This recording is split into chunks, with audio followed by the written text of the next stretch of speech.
we would be talking about something which happens at household, which is related to environmental determinants and how they can affect health. So we know the resources we have been going through, and principally we would be trying to understand what terms are important related to housing and health, some terms, and hopefully there are few terms which are going to add to your knowledge, and they are asked in exam also. Then we will discuss about the importance, what are the hazards, how do they help, how do they affect health, what are the few determinants which can affect those hazards, and what are the standards of housing which are related to health. Any idea how do we differentiate between this, or whether there is a difference between household and family? You have gone through CPCR, some of you, all of you have gone through CPCR, so probably you understand the difference between household and family. Can someone tell me?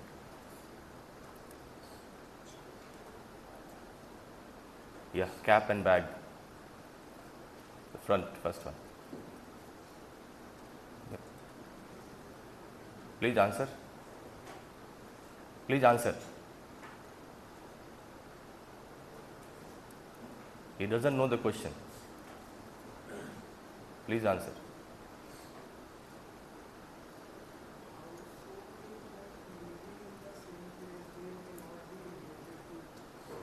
Okay.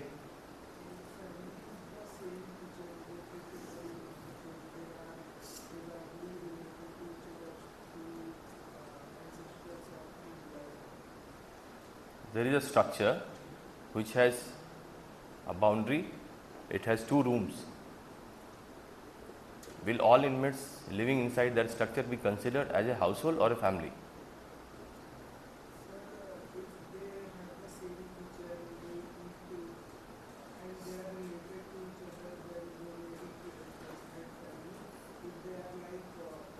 They are getting their food from a tiffin.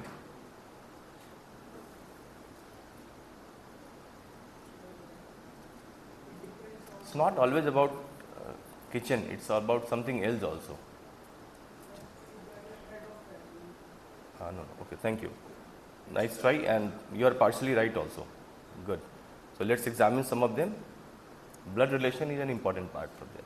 So we know what house is. House is a building for human habitation where humans live, and especially where a small group of people live. And this is when we had something called a safe water. Similarly, we have something called a healthy house, which should be safe, clean, dry, pest free, ventilated, contaminant free. Similar to the concept of safe water, we have a concept of healthy house, and of course it has parameters and indicators. And housing, it doesn't only have a physical structure, it has immediate surroundings also. So you will come across a term called as outset, and it should have community facilities and services. Humans, we all have been taught, we have been told repeatedly that human is a social animal. So social animal means we have to talk about this also, and it is often related to, that's why we have psychosocial case review. So social factors also play a factor, and some part of the society is part of the household. So say for example, we have things like these. So they are part of the household, they are overlapping sometimes in part of household. From there the concept of built environment comes into, which we have talked about. So WHO has defined it. This is the human made surroundings. So human made surroundings will be examples such as the building. This is a built environment. If there was no humans here, there would be only trees, some rocks, maybe some water bodies. The moment the humans come into picture, we have these kind of things, and the moment we have the built environment, household or housing will be part of. So aggregation of those household will be the built environment. So this is how we can differentiate between household and family. They share a dwelling. So you, as hostel inmates, you are in a household. The entire UG structure can be considered as a single household if it doesn't have a separate substructure or separate building. As compared to that, a family need to be related to each other. So say for example by birth or marriage or adoption, even adoption can be, adopted people can become a part of a family. So not only kitchen, I understand that you have been taught repeatedly that family is somebody who shares a kitchen. Then in the modern, not even modern, we were already some few decades back. The last few years, we will have situations such as this. People who are not related to blood, but they are sharing the same household and getting food through a tiffin. Same thing may happen with a group of people who are related by marriage and again getting a tiffin. So similar kind of scenarios will arise, and we as a doctor, we as a public health specialist will have to define them, we have to classify them, right? So that's how you can compare the household and a family. So if we have understood this, we can have a schematic of family. So starting from the bigger picture and going to the micro picture. So we can start from the community. Community can be a town, can be a city, can be a village. Usually a community gets classified into, or it gets diverted through structures. So this medical college building is one structure, the hospital building is one structure. In public health, we have to identify and number the structures first. When we have to do something about housing, we have to talk about how public health has to be provided in community. So first we have to identify the structure. So inside AIIMS Bhopal campus, there are not many structures, although a lot of people are staying here, a lot of families are staying here, still we do not have many structures. Say for example, I stay in type 5, there are 24 families, but how many structures? One. So that's a single structure. A single structure may have households, and a household may have one or more families. So this becomes a bit confusing sometimes. A single household, again one family or more than a family. We just talked about a family might be related to blood and all. If there are more than one family and they are not having similar decision making in terms of food, in terms of how to spend money, how to decide about the future, then we have more than one family inside a single household. So this kind of difference we need to understand, right?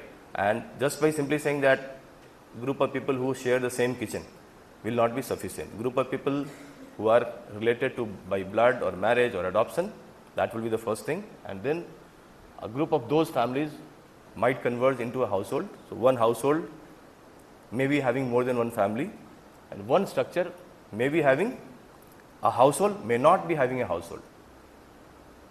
Temple, shops, they are also structures, right? Devi Mall is a structure, nobody stays there.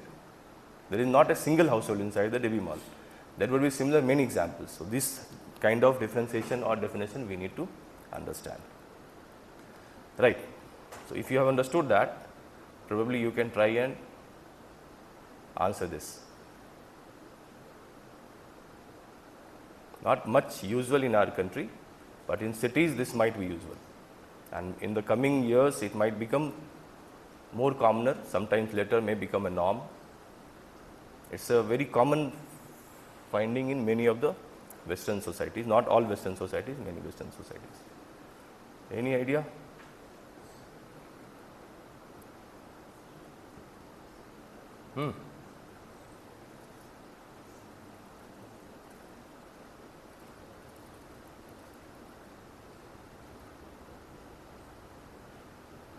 उसको मज़ा नहीं आ रहा, पूछो उसको. The last one. हाँ. Yep. Try it.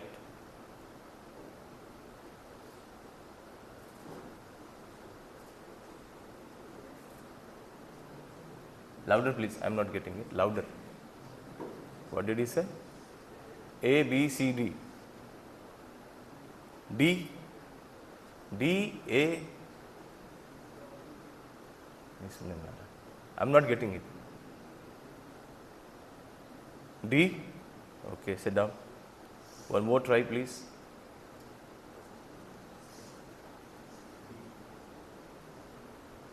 A. Did someone say A? So probably your confusion lies between these two, right? Rightly so. It is a blended family. So what's an extended family? And how is it different from a joint family?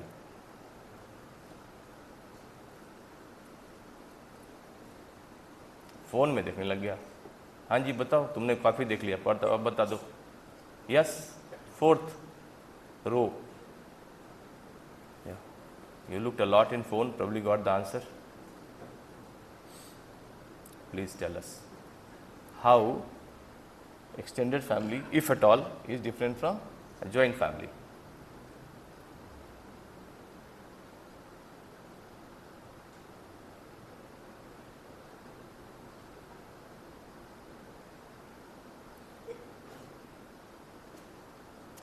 Do you know the answer? You want to try? You want to try? Are they same? Are they different? They are different? Same? They are different. Chalo. So one part is answered, that too correctly. Your friend. Louder, please.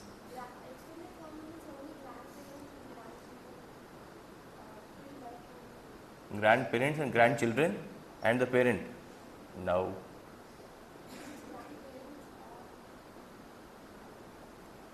in the pedigree chart, one more branch needs to be there to be called as an extended family. So if it is 3 generational, 2 generational, those kind of talks are happen, but some kind of confusion and debate is happening. But at least one more branch should be a part of it. So parents, children, grandparents, maybe, may not be, there is a debate, but at least one more branch. So one more son or daughter of that grandparent. So my brother, my kids, the moment it is something like that, it's an extended family. Sure. Nuclear you all understand. So what is the importance? Let's get some few epidemiological facts. So we know that majority of our time is spent inside the household or built environment, not household exactly, built environment. We usually don't go much in the natural environment now. Few millennia back, we were mostly in the natural environment. Now we are mostly in the built environment. In cities, more so, especially for the vulnerable groups.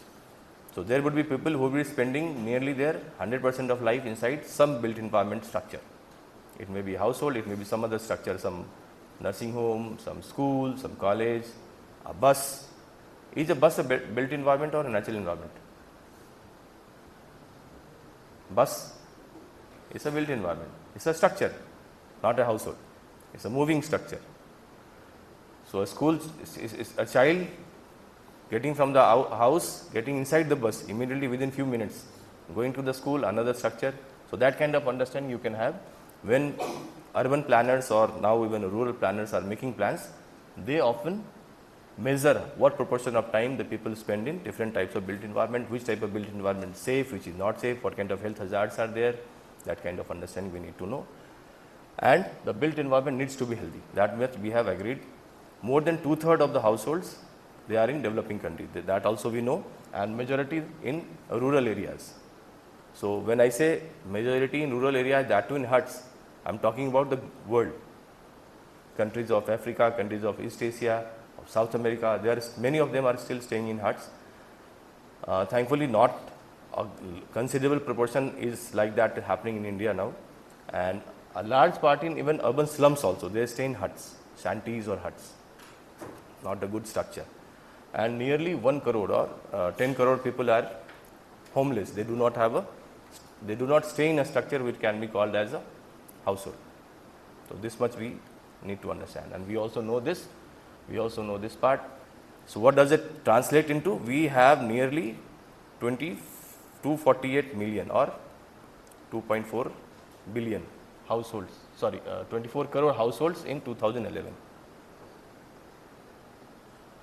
So nearly 2/3 in rural areas and 1/3 in urban areas. So whatever kind of plans we have to make, we need to understand, remember this. What about next part? So we have about more than 6 lakh villages, rest in towns. This you need to understand, the household size. Household size means number of people who stay in a household. So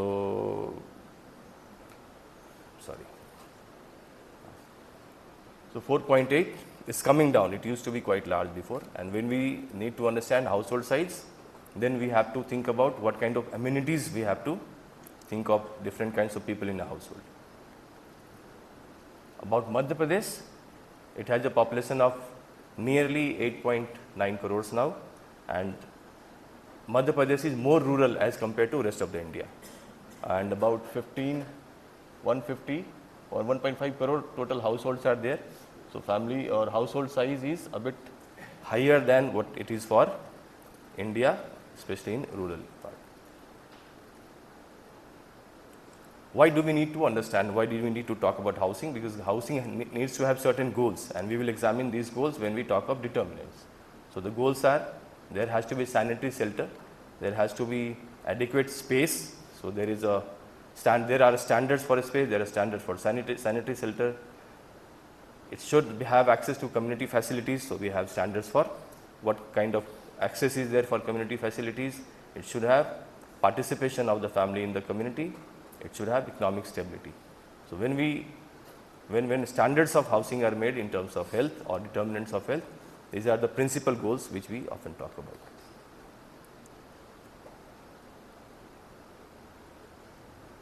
I'm sorry, I think the wording has wrongly done. Which of the following obtains data on homeless people in India? We just talked about there are so many homeless people in the world. Similarly, we have data on homeless people in India also. Which of the following large database or surveys does that for India? So I hope all of you know what is census, what is National Population Register, what is National Family Health Survey, what is National Sample Survey.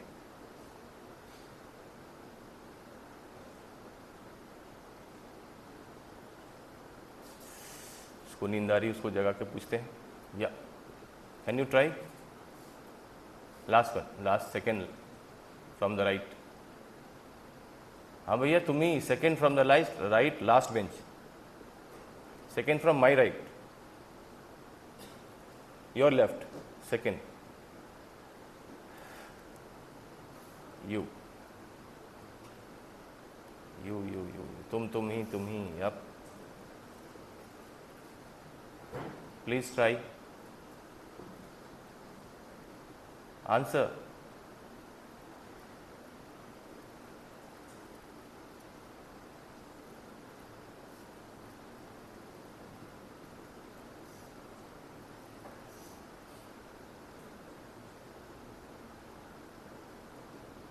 इसमें से कौन कौन सा India में होता है?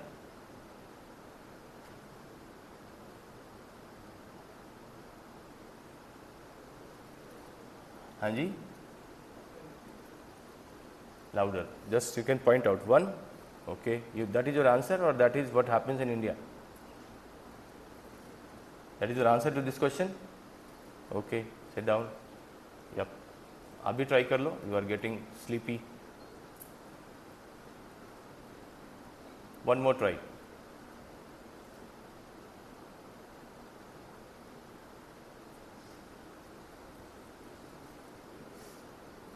Don't know? Option A. Okay. Sit down. Good. Both of them are correct. So census gives us data on homeless people, not the rest of the three. Just a offshoot question. Which of these is not done by? This is done by Ministry of Health?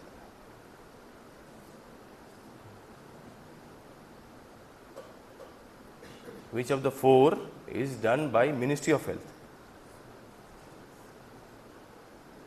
इसको नींद आ रही है, ये बताएगा answer. I'll repeat the question for you because you are getting sleepy.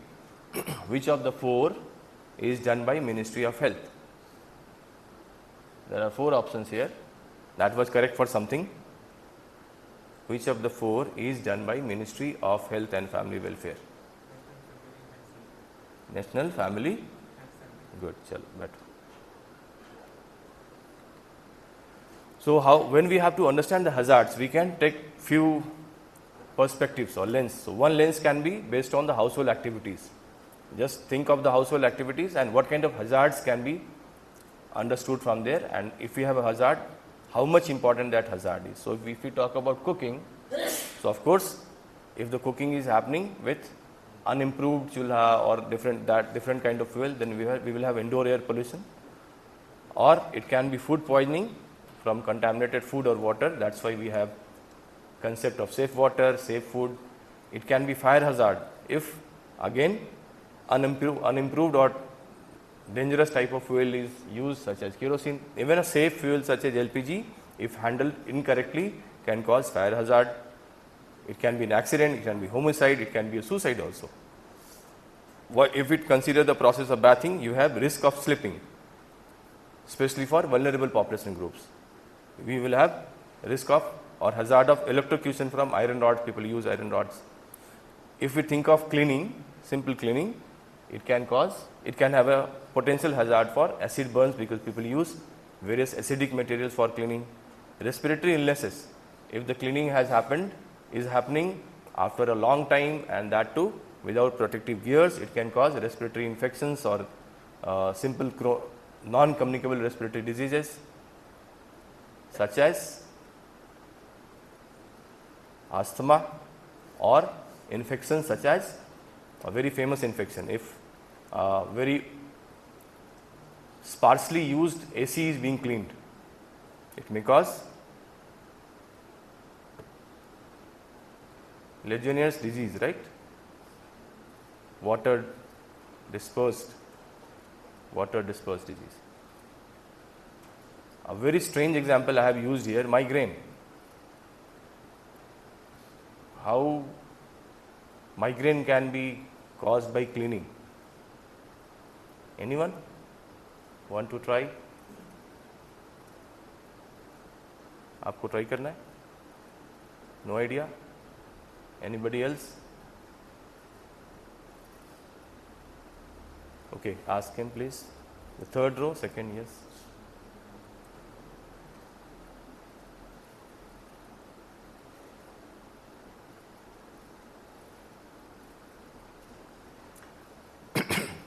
We are discussing these kind of examples so to make us understand and agree that a simple and innocuous thing like housing can also be a potential risk factor. And inside housing, there are hazards. We have vulnerabilities. We talked about hazard and vulnerability combined together, causing a risk. Higher risk cause means a disease. Chronic disease, it will never get cured. The attack rate would be higher. So a migraine will have attacks, and if the hazard continues to present there, the migraine attacks will continue. So you as a clinical doctor, we talked about in the first class. So you as a doctor, even environmental health is important. Think, thora brain kholo. Think of the triggers of migraine.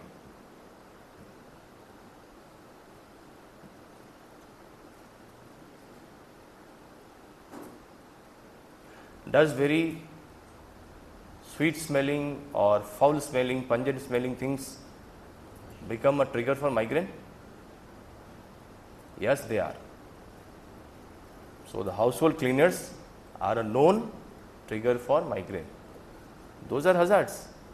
So when you go for CPCR, and if anybody in the family, sit. If anybody in the family is having that, so we need to identify even that can be a hazard for that individual which is suffering from chronic migraine. So irritant dermatitis, we know that people who are known to suffer from or are likely to suffer from irritant dermatitis, for them also cleaning can be a hazard. We can classify the hazard according to the type.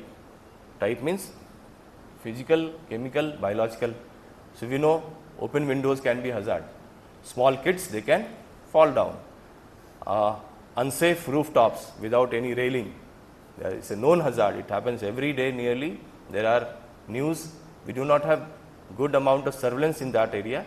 If we have good amount of surveillance, then we would be able to understand what proportion of the falls happen because of lack of or unsafe house. We just talked about safe house or healthy house.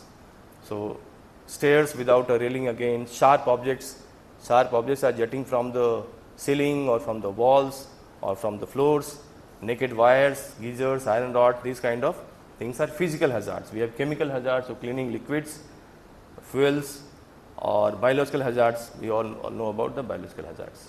So that's how you can classify, you can talk about the hazards. Just a small few words on domestic injuries. So we know this, penetrating injuries can happen. Glass shards are there, electrocution may happen, burns in kitchen, domestic Even domestic violence can be considered as a subtype of domestic injuries. So, that is also part of unhealthy housing. We talked about the goals of housing. The family members need to have good relationship between each other. So, that can be another hazard. So, hazards to disease, how they can get converted.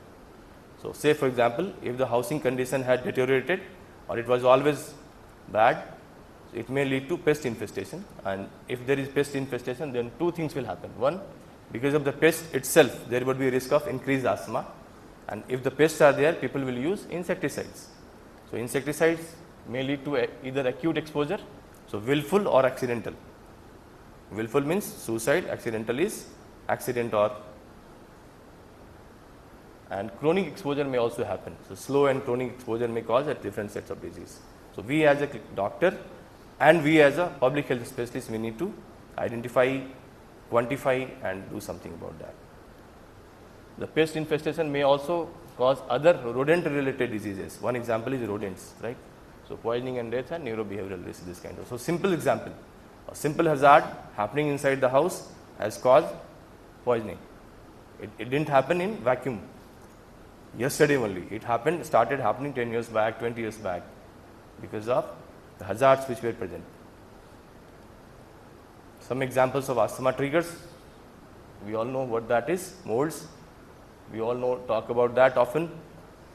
So, when we go to homes for CPCR or when we public health professionals also go, we often need to identify this. If we do it in a family, we are doing CPCR. If we do it in a community, then we are doing community diagnosis, and we need to make provisions, monitor, surveil, all kinds of things. Even I have considered this as a hazard when I am talking of housing. I am not talking of community. So, this is Parthenium grass. This is near to someone's house. So, that is a very common risk factor for lot of diseases, from asthma, from airborne contact dermatitis, irritant dermatitis, lots of things. Okay. So, how do we do something about the hazards? We need to reduce the amount of number and amount of allergens. So, indoors need to be kept less humid, the leaks in the kitchen, bathroom, etc. needs to be plugged, the waste collection needs to be closed. So, there are provisions, there are guidelines for that. So, especially kitchen waste is closed or not. So, when you go and do CPCR examination, you need to tell whether the waste collection is closed or not. I often see when you present, you simply say waste is collected and dumped in here in open or given to the Nagar Nigam vehicles. But we need to talk that whether it is closed or not and segregated or not. The use of beds, boric, these kind of things, or pesticide sprays by professionals, not by self. We can reduce the animals as allergens. So, pets preferably outside the house, washing the pets periodically. We just saw about carpets and furniture which are upholstered, which means that they are covered in materials such as rexin or leather, which are very likely to be not cleaned or very sparsely cleaned. So, they can become a trigger for asthma or even migraine. Regular washing of these and use of covers which are allergen impenetrable. So, I guess all of you know about something called a dust mite. I hope everybody knows what is a dust mite. Why is it called as a dust mite?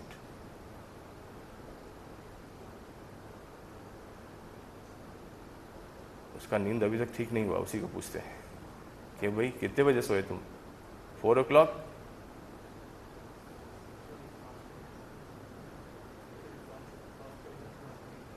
I am getting it. 4, 3. Not good, unhealthy. Anyone? You will need to explain it to your patients why you are talking about dust and dust mites. So, does dust cause dust mites? Yes, no. How many of you say that dust will lead to dust mite? Okay, only 2 or 3 hands. Any other options? What other options? Why dust mites happen inside houses? They are one of the most common triggers of asthma.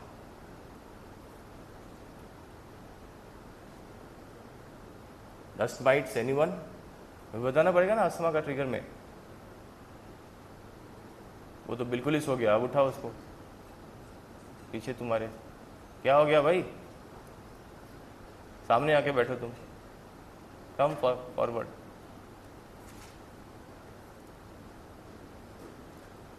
Sit here. Yes, bag. Hiding behind the bag. Up. Dust mite. We are talking of housing, microenvironment. So we need to talk about these factors, these things. We don't have much time. You agree that dust mites are important from the point of view of health sciences? You agree, good. So, and you also know what does it cause? What does it cause? Are, what does it cause? Dust mites. Acute exacerbation of bronchial asthma. बहुत बढ़िया। अब बताओ कैसे होता होगा वो? कहाँ से आ गए डस्ट माइट? बैठो, sit, sit. The answer is here. See all these. That's why you should have guessed when I'm talking of allergen impenetrable covers. Dust mites feed on human skin. And where would you find human skin or other cells of human skin? Where would you find them?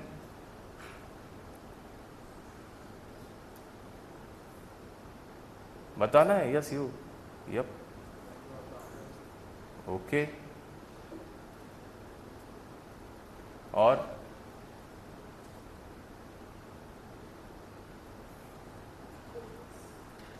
human skin will be found everywhere. यहाँ भी है.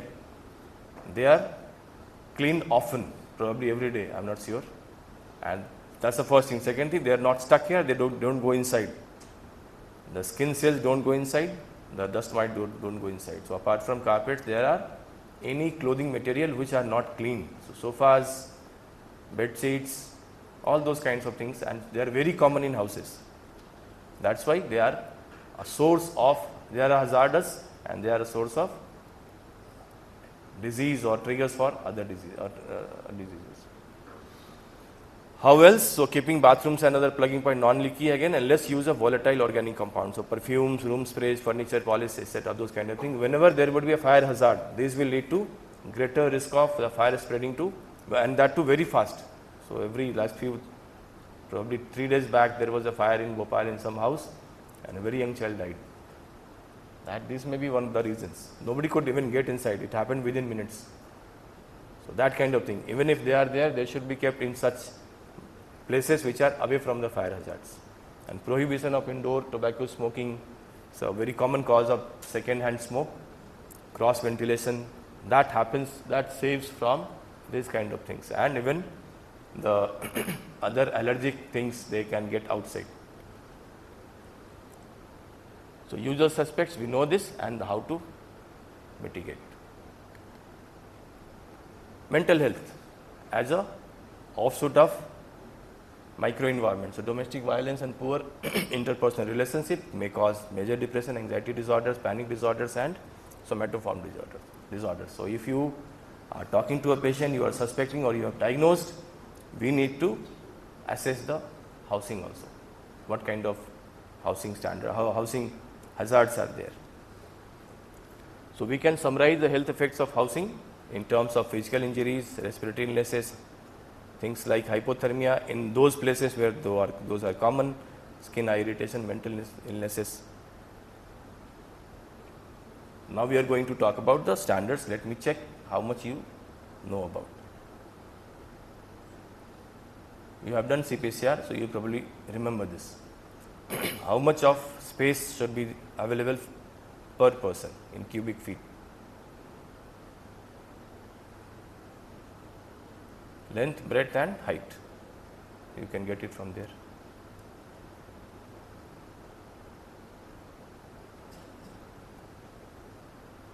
We don't have much time, we will move quickly now. So it's 500. If we have to talk about the determinants, we can examine them by checking the goals. So we know these were the goals, and through them if they are not met, then there would be some health impact. So say for example, if there is something related to poor, unsafe shelter or unsanitary shelter, we will have poor access to water and sanitation, water related diseases, indoor air pollution, inadequate protection from extremes of weather conditions. If there is inadequate space for family, so overcrowding, which you are much aware of, overcrowding means airborne diseases, overcrowding also means mental health conditions, other diseases from close contact such as water based diseases, things like pyoderma, scabies, they can also come from inadequate space. If there is inadequate access to the community facility, it may lead to simply poor access to healthcare facility. That may happen simply because of unsocial or poor social interactions. So people will not allow, or this family will be simply ostracized.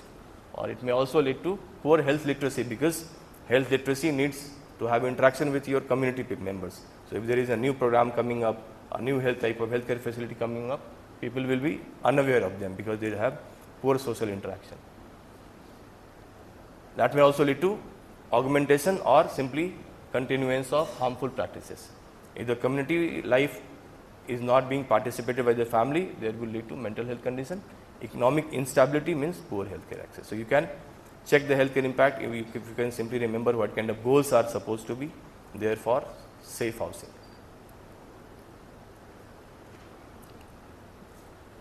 Want to try?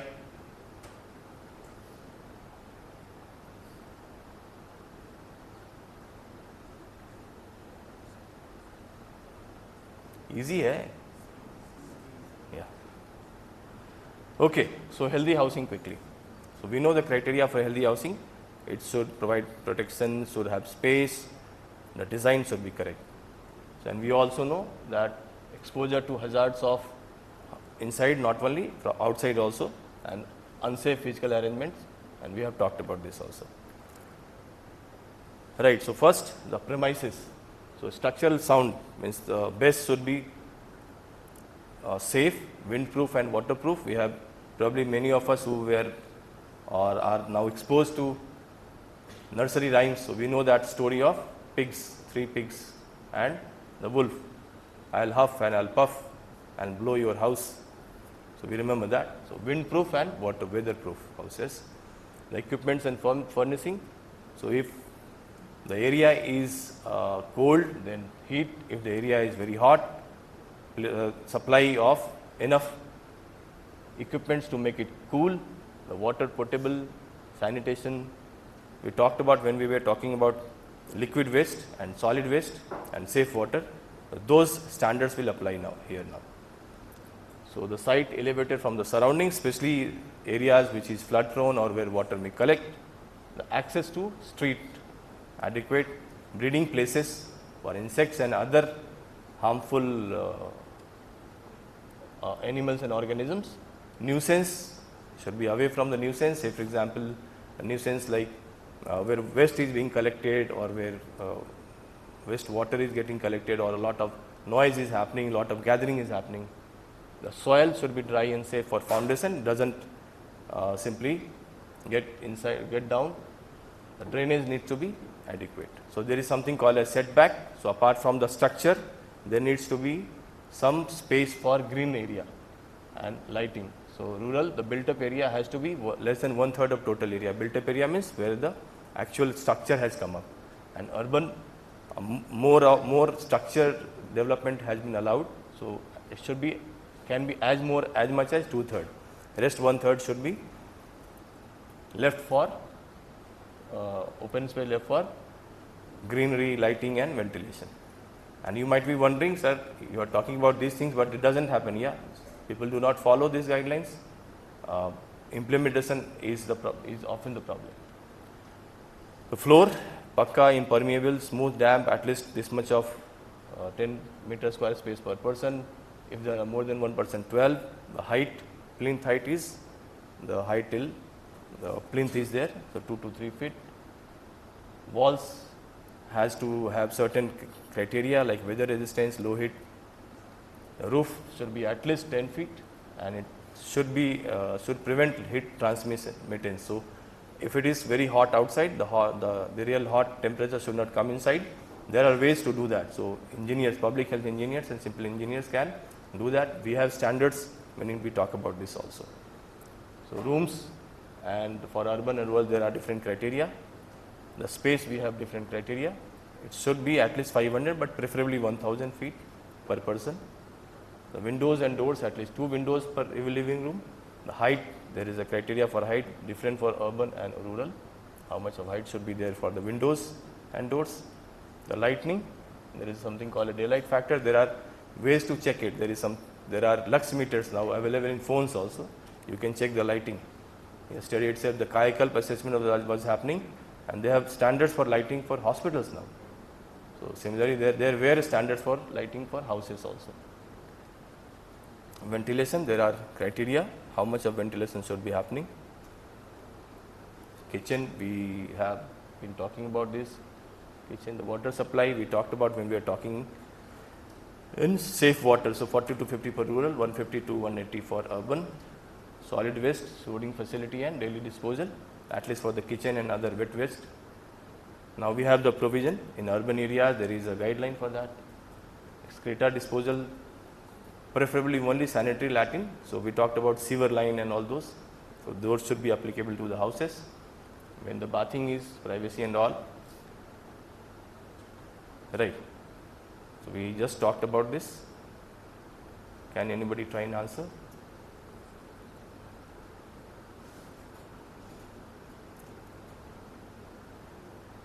No? Okay, 1/5, we just talked about it. So we know about overcrowding. When more people are living inside a single dwelling beyond the space which is for there, so we know about importance of overcrowding. I'm just listing them at one places. So if there are 2 persons over 9 years of age and they are not husband and wife and are of opposite sex, if they are obliged to sleep in the same room, this is a very simple definition of overcrowding, right? So even small kids, brother and sister, 10 years of age, if they have to share the same room, then it is overcrowding. Very simple definition. So this is the criteria in terms of rooms. So 2 persons 1 room, 3 persons 2 room, that kind of criteria is there. Then it's overcrowding.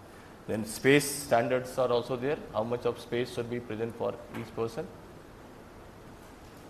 So baby under 12 months is not counted, and children between 1 to 2 years are counted as half for a unit. We just talked about it. So floor space standards. This one just went through few minutes back, so you can try. How many number of air changes should be there in the living room? Air changes means how many times the ventilation should happen. And even if it is closed, there are times when you do CPCR and you report that there was a window but it was closed. So when you have to do the intervention, you have to tell them how many times the window should be opened during the daytime, even if it is kept closed at night. This is the question. Okay, 2 to 3 times, we just talked about it. So that finishes our housing and health. So you hope had some idea. I'll share all this PPT will be shared. So if this will often come as a long question also. So you can write and place everything at one point. Attendance level. Yes. Attendance. Okay.